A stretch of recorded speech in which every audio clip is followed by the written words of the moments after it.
The background and context of the mega farmer protest in India, which started in 2020 against three new agricultural laws that farmers feared would leave them vulnerable to big corporations and end the minimum support price (MSP) system for their crops.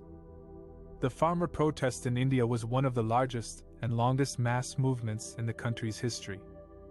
It began in September 2020, when the Indian Parliament passed three farm acts that aimed to liberalize the agricultural sector and allow farmers to sell their produce directly to private buyers, bypassing government-regulated markets.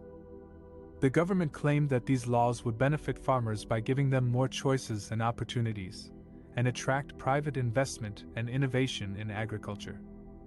However, many farmers, especially from the northern states of Punjab and Haryana, opposed these laws and saw them as a threat to their livelihoods and rights.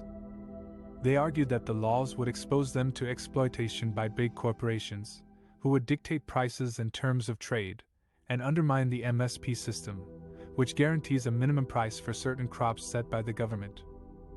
They also feared that the laws would weaken their collective bargaining power and erode their traditional social and cultural ties with local markets.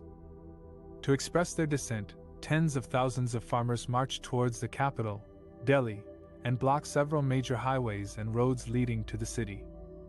They set up camps and tractor trolleys along the borders of Delhi, where they lived for over a year, enduring harsh weather conditions, police violence, and a deadly second wave of COVID. They also organized rallies, sit-ins, road blockades, hunger strikes, and other forms of protest across the country. They demanded that the government repeal all three farm laws and enact a law guaranteeing MSPs for all crops. The government initially refused to budge and defended the laws as necessary for modernizing and reforming agriculture. It also accused some protesters of being misled by opposition parties or influenced by separatist groups. Several rounds of talks between the government and farm leaders failed to break the impasse. The protests reached a peak on January 26, 2021, when some protesters deviated from a planned tractor rally and stormed into the historic Red Fort complex in Delhi, clashing with security forces and hoisting a religious flag on a pole. The incident sparked outrage and condemnation from both sides and led to more arrests and crackdowns on protesters. However, the protests also gained widespread support and sympathy from various sections of society, including celebrities, activists, journalists, lawyers, academics, students, workers, and other farmers.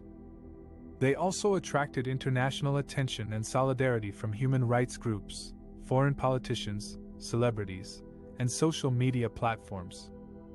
The protests put pressure on the government and exposed its vulnerability on an issue that affects millions of Indians who depend on agriculture for their income. Finally, on November 19, 2021, Prime Minister Narendra Modi announced in a surprise move that he would repeal all three farm laws and form a committee on MSPs. He apologized to the nation for his shortcomings and said he had tried his best to convince the farmers but failed. He also urged them to end their agitation and return home. A bill to repeal the laws was officially passed in Parliament on November 30. The farmers welcomed the decision but did not leave immediately.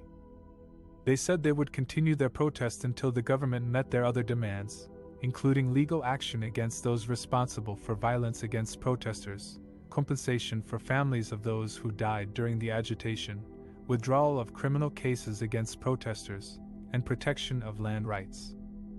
After some more negotiations, the government agreed to most of these demands on December 4. The farmers then decided to end their protest and vacate their camps on December 11. The farmer protest in India was a historic struggle that lasted for more than a year and involved millions of people. It was a testament to the power of peaceful resistance and collective action against perceived injustice. It also raised important questions about the role of democracy, dissent, media, technology, and civil society in shaping public policy and governance in India.